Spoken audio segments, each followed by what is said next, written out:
India Legal presents Courts Roundup.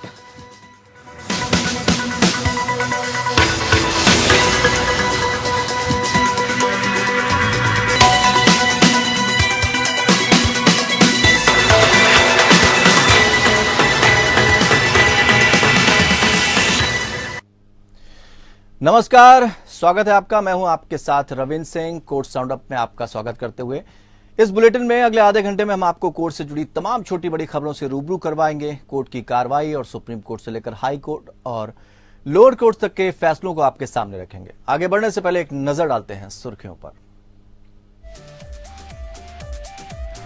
Lakhimpur Kheri हिंसा मामले में आशीष मिश्रा की जमानत पर सुनवाई करते हुए सुप्रीम कोर्ट ने पूछा, आशीष मिश्रा को विचाराधीन कैदी के तौर पर कब तक जेल में रखा जाए। ट्रायल कोर्ट से जानकारी मांगी, केस का निपटारा कितने समय में होगा।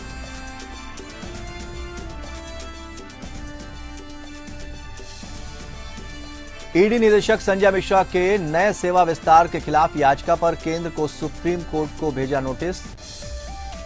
केंद्रीय सतर्कता आयोग और ईडी निदेशक को भी नोटिस, 6 सप्ताह में देना है जवाब। महाराष्ट्र के पूर्व गृह मंत्री अनिल देशमुख को उगाही मामले में मिली जमानत, फिलहाल रहेंगे जेल में। जमानत आदेश 10 दिन बाद होगा प्रभावी। सुप्रीम कोर्ट के नवनियुक्त न्यायाधीश दीपांकर दत्ता ने ली शपथ। 8 फरवरी 2030 तक होगा कार्यकाल। बंबई हाई कोर्ट के मुख्य न्यायाधीश रहे हैं जस्टिस दत्ता।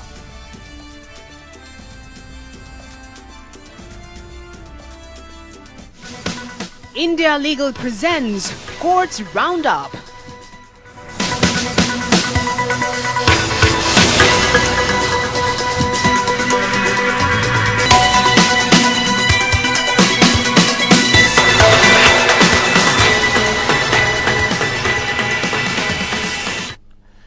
लखीमपुर खीरी मामले में मुख्य आरोपी आशीष मिश्रा की जमानत पर सुनवाई हुई।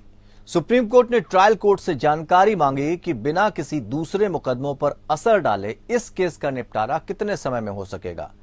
आशीष मिश्रा की ओर से मुकुल रोहतगी ने कहा कि वो घटना के समय कार में नहीं था, फिर भी 1 साल से ज्यादा जेल में है। पीठ ने कहा कि आरोपी पीड़ितों और समाज सहित सभी पक्षों के हितों में संतुलन साधने की जरूरत है। अगली सुनवाई 11 जनवरी को होगी।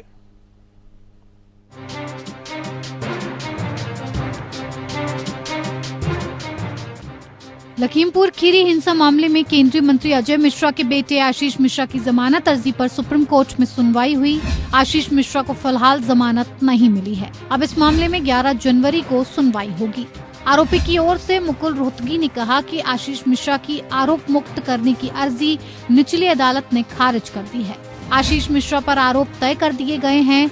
मिश्रा घटना के समय कार में नहीं था, फिर भी 1 साल से ज्यादा जेल में है। पहले हाईकोर्ट ने जमानत दी थी, लेकिन सुप्रीम कोर्ट ने जमानत रद्द कर फिर से मामले को हाईकोर्ट भेज दिया था। जस्टिस सूर्यकांत ने पूछा, घटना स्थल और अखाड़ा के बीच की कितनी दूरी है। रोहतगी ने कहा कि उनके बीच 4 किलोमीटर की दूरी है। यूपी सरकार ने कहा कि लखीमपुर खीरी एक जघन्य अपराध है। साथ ही सुप्रीम कोर्ट ने यूपी सरकार पर सवाल उठाया, आरोपी को कब तक जेल में रखा जा सकता है। जिस तरह पीड़ितों के अधिकार होते हैं, वैसे आरोपी के भी कुछ अधिकार हैं। ऐसे में दोनों के अधिकारों के बीच कैसे संतुलन बनाया जा सकता है। यूपी सरकार की तरफ से आशीष की जमानत का विरोध किया गया। पीड़ितों की ओर से दुष्यंत दवे ने जमानत का विरोध किया। उन्होंने कहा, ये मामला जमानत का नहीं है, ये केस आरोपी के अधिकार का नहीं है। 5 लोगों को कोल्ड ब्लड मार डाला गया। ये लोग असाधारण रूप से शक्तिशाली हैं, ये पावरफुल लोग हैं। इनके पिता ने खुलेआम धमकी दी थी। 5 लोगों की हत्या हुई और 1 दिन पहले ही एक गवाह पर हमला हुआ। जस्टिस सूर्यकांत ने पूछा कि उन्होंने हिरासत में कितना समय बिताया है, जिसके जवाब में रोहतगी ने कहा कि उन्होंने 1 साल से अधिक बिताया है। इस मामले में FIR दर्ज कराने वाला जगजीत सिंह चश्मदीद गवाह नहीं है। रोहतगी ने कहा कि आशीष मिश्रा 4 किलोमीटर दूर एक दंगल में थे, जिसके वीडियो सबूत उपलब्ध हैं। उस वक्त वाहन में लोग थे, उन पर पत्थर फेंके गए तो जीप चालक ने रफ्तार तेज करने का प्रयास किया। आशीष मिश्रा के पास लाइसेंस वाली गन है, जिसका इस घटना से कोई लेना देना नहीं है। गन की जांच भी की गई। कार में सवार लोगों का कहना है कि कार पर पत्थर फेंके गए और अगर आप पत्थर फेंकेंगे तो बचने के लिए गाड़ी भगाने की कोशिश करेगा, जिसकी वजह से तेज रफ्तार उस दुर्घटना का कारण बनी। इलाहाबाद हाई कोर्ट से जमानत रद्द होने के फैसले को आशीष मिश्रा ने सुप्रीम कोर्ट में चुनौती दी है। Bureau report, APN news. ED निदेशक संजय कुमार मिश्रा के कार्यकाल को बढ़ाने के मामले पर सुप्रीम कोर्ट में सुनवाई हुई। याचिका पर केंद्र को सुप्रीम कोर्ट ने नोटिस दिया है। केंद्र सरकार ने संजय कुमार मिश्रा का कार्यकाल 1 वर्ष के लिए बढ़ाया है। ये तीसरी बार है जब संजय कुमार मिश्रा को लगातार सेवा विस्तार दिया गया है। सरकार पिछले एक अध्यादेश लाई थी पिछले साल, जिसमें अनुमति दी गई थी कि ईडी और केंद्रीय जांच ब्यूरो यानी सीबीआई के निदेशकों का कार्यकाल 2 साल की अनिवार्य अवधि के बाद 3 साल तक बढ़ाया जा सकता है। इस अध्यादेश के बाद केंद्र ने 17 नवंबर 2021 को फिर से ईडी प्रमुख का कार्यकाल 1 साल बढ़ाकर 18 नवंबर 2022 तक कर दिया था।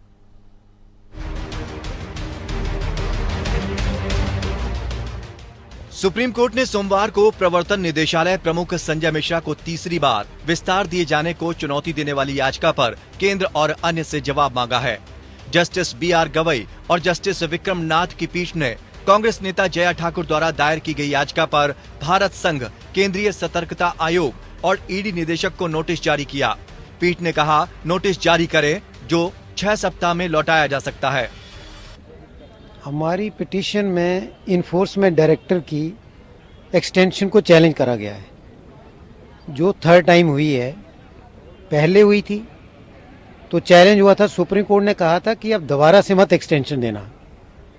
उसके बाद फिर एक्सटेंशन दे दी, फिर चैलेंज हुई, वो केस सुप्रीम कोर्ट में पेंडिंग है। अब 3rd टाइम उस केस की पेंडेंसी में अभी दोबारा उन्होंने फिर एक्सटेंशन दे दी है और यही हमने कोर्ट को बताया। कोर्ट ने उसके बाद कुछ नहीं कहा, कोर्ट ने नोटिस कर दिया। याचिका में केंद्र सरकार पर अपने राजनीतिक विरोधियों के खिलाफ प्रवर्तन एजेंसियों का दुरुपयोग कर लोकतंत्र के बुनियादी ढांचे को नष्ट करने का आरोप लगाया गया है। याचिका दायर किए गए अधिवक्ता के माध्यम से कहा गया, मिश्रा के कार्यकाल का विवादित विस्तार हमारे देश की लोकतांत्रिक प्रक्रिया को नष्ट कर रहा है। इसलिए याचिकाकर्ता द्वारा वर्तमान रिट याचिका दायर की गई है, जिसे कृपया न्याय के हित में अनुमति दी जा सकती है। शीर्ष अदालत ने एक विशिष्ट आदेश पारित किया था कि मिश्रा को और कोई विस्तार नहीं दिया जाएगा, लेकिन केंद्र ने उन्हें 17 नवंबर 2021 से 17 नवंबर 2022 तक दूसरा विस्तार दिया, जिसके बाद उन्होंने एक याचिका दायर की जिस पर एक नोटिस दिया गया था। याचिका में कहा गया, रिट याचिका के लंबित रहने के दौरान सरकार ने फिर से 18 नवंबर 2022 से 18 नवंबर 2023 तक संजय मिश्रा को तीसरा विस्तार दिया, जो दर्शाता है कि प्रतिवादी सरकार का कानून के शासन के प्रति कोई सम्मान नहीं है। 18 नवंबर को न्यायमूर्ति SK कौल ने ईडी निदेशक के लिए 5 साल तक के विस्तार की अनुमति देने वाले संशोधित कानून को चुनौती देने वाली याचिकाओं की सुनवाई से खुद को अलग कर लिया था। ये ईडी प्रमुख संजय मिश्रा को मनी लॉन्ड्रिंग रोधी एजेंसी के प्रमुख के रूप में नए सिरे से 1 साल का विस्तार दिए जाने के 1 दिन बाद हुआ था। एक आधिकारिक आदेश के मुताबिक केंद्र सरकार ने भारतीय राजस्व सेवा अधिकारी के पद पर तीसरे संजय मिश्रा को 1 साल का नया विस्तार दिया है। सरकार द्वारा जारी अधिसूचना में कहा गया है कि 1984 बैच के IAS अधिकारी 18 नवंबर 2023 तक पद पर रहेंगे। Bureau report. सुप्रीम कोर्ट से आम आदमी पार्टी नेता और दिल्ली के उप मुख्यमंत्री मनीष सिसोदिया को करारा झटका लगा है। कोर्ट ने सिसोदिया की उस याचिका पर विचार करने से इनकार कर दिया जिसमें असम के मुख्यमंत्री हिमंत बिस्वा शर्मा की ओर से उनके खिलाफ दायर आपराधिक मानहानि के मामले को रद्द करने से इनकार करने के गुवाहाटी हाईकोर्ट के आदेश को चुनौती दी गई थी। सीएम शर्मा ने सिसोदिया के खिलाफ कथित रूप से उनके खिलाफ अपमानजनक बयान देने के लिए मानहानि का मामला दायर किया था। कोर्ट ने मामले पर तीखी टिप्पणी की। जस्टिस संजय किशन कौल की अध्यक्षता वाली बेंच ने कहा कि अगर आप सार्वजनिक बहस को इस स्तर तक नीचे लाते हैं तो आपको इसके परिणाम भी भुगतने होंगे। उन्होंने कहा कि आपको सबसे पहले बिना शर्त माफी मांगनी चाहिए थी। अब आप कोर्ट के सामने अपनी बात साबित करिए। कोर्ट ने कहा कि देश क्या कर रहा है उस समय यह महसूस करने की बजाय आप आरोप लगा रहे हैं, जबकि किसी ने उस जरूरी समय में कुछ किया। मनीष सिसोदिया की ओर से पेश अभिषेक मनु सिंघवी ने कहा कि हमने कहीं नहीं कहा कि उन्हें पैसा मिला है और ये हमने ये भी नहीं कहा कि वो भ्रष्ट है। जस्टिस कौल की बेंच द्वारा सुनवाई इनकार करने के बाद सिसोदिया ने अपनी याचिका वापस ली। दरअसल दिल्ली के उप मुख्यमंत्री मनीष सिसोदिया के खिलाफ आपराधिक मानहानि के मुकदमे की कार्रवाई को रद्द करने की मांग करते हुए उन्होंने गुवाहाटी हाईकोर्ट के फैसले को चुनौती दी थी, जिसमें सिसोदिया के खिलाफ असम के मुख्यमंत्री हेमंत बिश्वा शर्मा के द्वारा दाखिल की गई मानहानि की याचिका को रद्द करने से इनकार कर दिया गया था।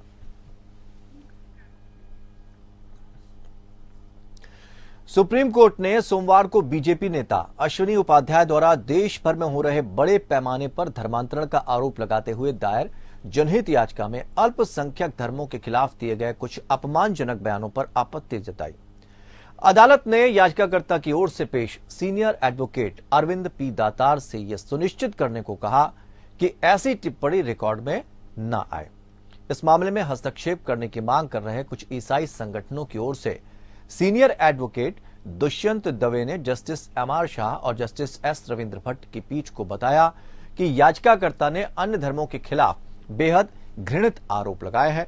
दवे ने यह भी बताया कि याचिकाकर्ता अश्विनी उपाध्याय खुद हेट स्पीच के मामले का सामना कर रहे हैं। दवे ने प्रस्तुत किया यह आरोप कि कुछ धर्म बलात्कार और हत्याओं को अंजाम दे रहे हैं। ये आरोप आपकी फाइल पर नहीं होने चाहिए। अदालत को उन्हें वापस लेने के लिए कहना चाहिए। दातार ने आश्वासन दिया, अगर यह अपमानजनक टिप्पणी या बुरी टिप्पणी है तो उन्हें हटा दिया जाएगा। जस्टिस भट्ट ने कहा, कृपया ऐसा करें। पीठ ने केंद्र सरकार के हलफनामे का इंतजार करने के लिए सुनवाई 9 जनवरी तक के लिए स्थगित कर दी। केंद्र सरकार की ओर से पेश वकील ने यह कहते हुए पास ओवर मांगा कि भारत के सॉलिसिटर जनरल तुषार मेहता एक अन्य पीठ में लगे हुए हैं। आज संक्षिप्त सुनवाई में दवे ने पीठ से इस मामले में हस्तक्षेप की मांग करने वाले संगठनों द्वारा दायर आवेदनों को अनुमति देने का अनुरोध किया। जस्टिस शाह ने कहा कि सुनवाई की अगली तारीख पर विचार किया जाएगा। आज इस मामले पर विचार करने वाली पीठ की संरचना में बदलाव किया गया। जस्टिस एमआर शाह और जस्टिस एस रविंद्र भट्ट की पीठ ने इस मामले की सुनवाई की, जिन्होंने जस्टिस सीटी रवि कुमार की जगह ली, जो आज अनुपलब्ध थे। पिछले मौकों पर जस्टिस एमआर शाह और जस्टिस सीटी रवि कुमार की बेंच ने कहा था कि जबरन धर्मांतरण एक गंभीर मुद्दा है।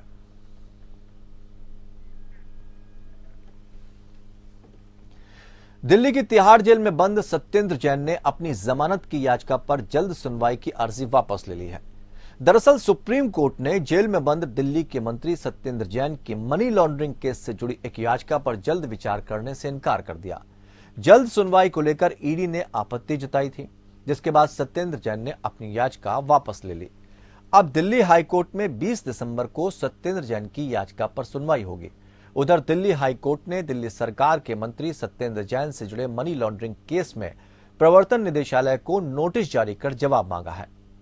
दरअसल इस केस में मंत्री सत्येंद्र जैन के सह आरोपी वैभव जैन और अंकुश जैन की ओर से अदालत में जमानत याचिका दायर की गई थी। दिल्ली हाईकोर्ट ने ईडी से इस पर जवाब मांगा है। तीनों फिलहाल न्यायिक हिरासत में दिल्ली की तिहाड़ जेल में बंद हैं।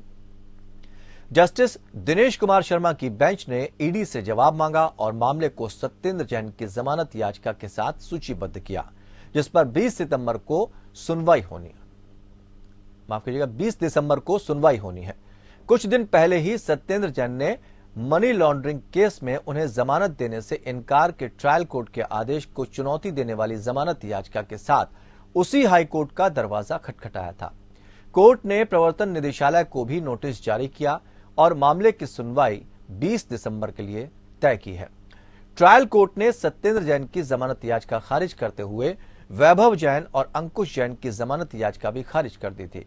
ट्रायल कोर्ट ने कहा था कि पहली बार में देखने पर रिकॉर्ड में आया है कि आवेदकों वैभव और अंकुश जैन ने जानबूझकर सह आरोपी सत्येंद्र कुमार जैन को अपराध की कार्रवाई को छिपाने और अपराध की कार्रवाई को बेदाग होने का दावा करने में मदद की है। कोर्ट ने आगे कहा कि आईडीसी 2016 के तहत प्रथम दृष्टया सत्येंद्र जैन अपराध में शामिल है।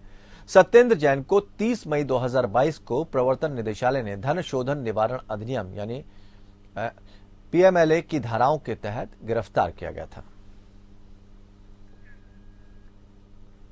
गुजरात हाईकोर्ट ने 30 अक्टूबर को मोरबी ब्रिज हादसे से संबंधित स्वतः संज्ञान मामले में कोर्ट की सहायता के लिए 2 वकीलों को एमिकस क्यूरी के रूप में नियुक्त किया है। मोरबी ब्रिज ढहने से 135 लोगों की जान चली गई थी। कोर्ट ने एडवोकेट वरुण पटेल और एडवोकेट प्रिया पंचाल को एमिकस क्यूरी के रूप में नियुक्त किया है। चीफ जस्टिस अरविंद कुमार और जस्टिस आशुतोष जे शास्त्री ने मौखिक टिप्पणी की। क्योंकि ये एक स्वतः संज्ञान जनहित याचिका है, हम चाहते हैं कि ये युवा वकील एडवोकेट वरुण पटेल और एडवोकेट प्रिया पंचाल अदालत की इसमें सहायता करें। इन दोनों युवाओं को कुछ काम करने दें, यह हमारे लिए आसान होगा। इस पर जब एडवोकेट जनरल कमल त्रिवेदी ने इस प्रस्ताव के खिलाफ अपनी आपत्ति जताई तो चीफ जस्टिस अरविंद कुमार ने कहा, हम पहली बार में नियुक्त करना चाहते थे, ये हम केवल इस उद्देश्य के लिए कर रहे हैं कि सूचना एकत्र की जाए और अदालत के समक्ष रखी जाए। हम चाहते हैं कि वे सीखें और इसलिए हमने लगभग एक ही उम्र के 2 युवाओं को चुना है। मुख्य न्यायाधीश ने दोनों वकीलों में से एक से कहा, हाँ वरुण, मुफ्त काम है, कोई पैसा नहीं मिलेगा, ये एक निःशुल्क सेवा है, ये वही है जो आप समाज को वापस दे सकते हैं। हालांकि अपने आदेश में अदालत ने कहा कि पेशेवर शुल्क समय समय पर तय किया जाएगा और गुजरात राज्य विधिक सेवा प्राधिकरण द्वारा भुगतान किया जाएगा। आपको बता दें कि आज स्वतः संज्ञान जनहित याचिका पर सुनवाई करते हुए कोर्ट ने मामले में एसआईटी द्वारा दायर रिपोर्ट का अवलोकन किया और उसके सुझावों को ध्यान में रखा और राज्य को इस तरह की अति आवश्यकताओं को पूरा करने के लिए प्रस्तावित नीति को रिकॉर्ड पर रखने और निर्दिष्ट करने के लिए कहा। सुनवाई के दौरान कंपनी जो मोरबी ब्रिज के मरम्मत कार्य का प्रबंधन कर रही थी, अजंता, अपने वकील के माध्यम से कोर्ट के सामने पेश हुई और इस मामले में अपना पक्ष रखने की मांग की। हालांकि कोर्ट ने आवेदन की अनुमति नहीं दी। अदालत ने मामले को 21 दिसंबर को सुनवाई के लिए सूचीबद्ध किया है।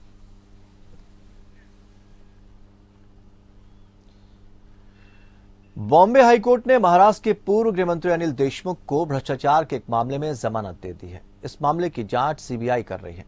जमानत आदेश 10 दिन बाद प्रभावी होगा। अनिल देशमुख पर 100 करोड़ रुपए की कथित वसूली का आरोप है। इसी मामले में उन्हें गिरफ्तार किया गया था। सीबीआई इस मामले की जांच कर रही है। इससे पहले सीबीआई की विशेष अदालत ने पिछले महीने देशमुख की जमानत याचिका खारिज कर दी थी। इसके बाद उन्होंने उच्च न्यायालय का रुख किया था।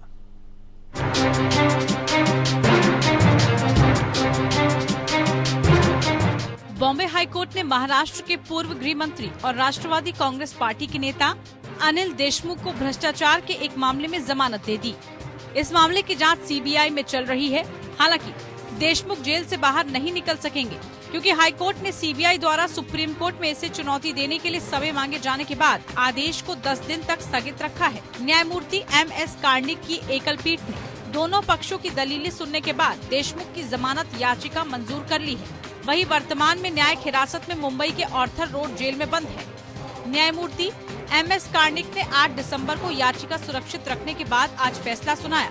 देशमुख के वकील ने तर्क दिया क्योंकि दोनों मामले जुड़े हुए हैं और चूंकि देशमुख को ईडी मामले में जमानत दे दी गई थी, इसलिए उन्हें सीबीआई मामले में जमानत दी जानी चाहिए।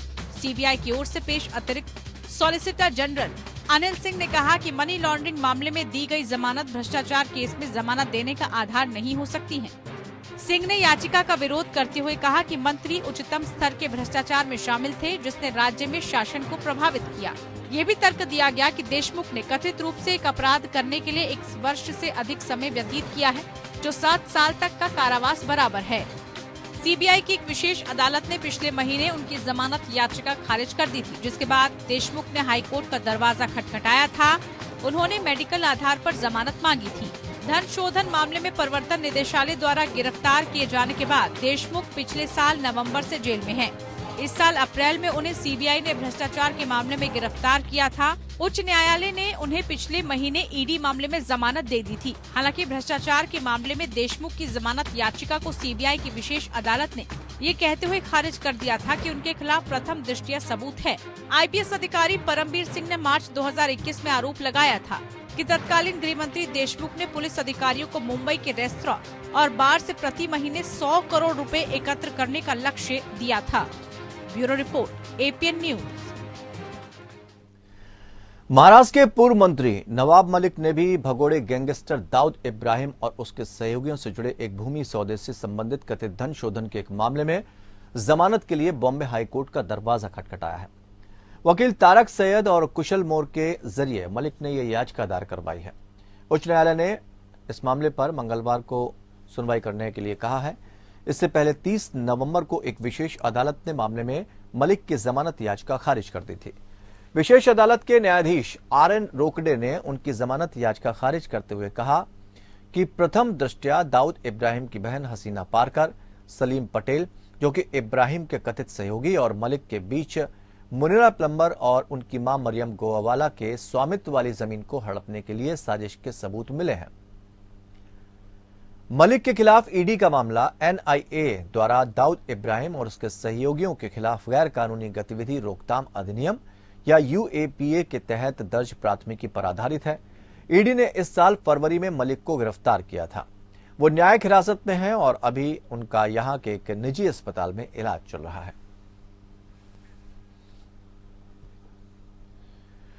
प्रधान न्यायाधीश डीवाई चंद्रचूड़ ने मुंबई उच्च न्यायालय के मुख्य न्यायाधीश दीपांकर दत्ता को उच्चतम न्यायालय के न्यायाधीश के रूप में शपथ दिलाई।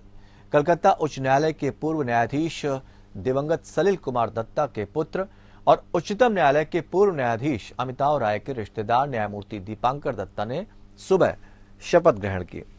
न्यायमूर्ति दीपांकर दत्ता के शपथ ग्रहण करने के साथ ही शीर्ष अदालत में न्यायाधीशों की कुल संख्या बढ़कर 28 हो गई। प्रधान न्यायाधीश समेत उच्चतम न्यायालय के न्यायाधीशों के कुल स्वीकृत पदों की संख्या 34 है। केंद्रीय कानून मंत्रालय के न्याय विभाग ने उनकी नियुक्ति की घोषणा करते हुए एक अधिसूचना जारी की थी। न्यायमूर्ति दत्ता का जन्म 9 फरवरी 1965 को हुआ था। वो इस वर्ष 57 साल के हो गए और उच्चतम न्यायालय में उनका कार्यकाल 8 फरवरी 2030 तक रहेगा। उच्चतम न्यायालय में सेवानिवृत्ति की आयु 65 वर्ष है। I, Dipankar Datta, having been appointed a judge of the Supreme Court of India, do swear in the name of God that I will bear true faith and allegiance to the Constitution of India as by law established, that I will bear true faith and allegiance to the Constitution of India as by law established, that I will uphold the sovereignty and integrity of India, that I will uphold the sovereignty and integrity of India, that I will duly and faithfully and to the best of my ability, knowledge and judgment, that I will duly and faithfully and to the best of my ability, knowledge and judgment perform the duties of my office without fear or favor, affection or ill will, perform the duties of my office without fear or favor, affection or ill will, and that I will uphold the Constitution and the laws. and that I will uphold the Constitution and the laws. तो courts roundup में फिलहाल इतना ही, लेकिन खबरों का सफर लगातार जारी रहेगा। जुड़े रहिए हमारे साथ। India Legal presents Courts Roundup.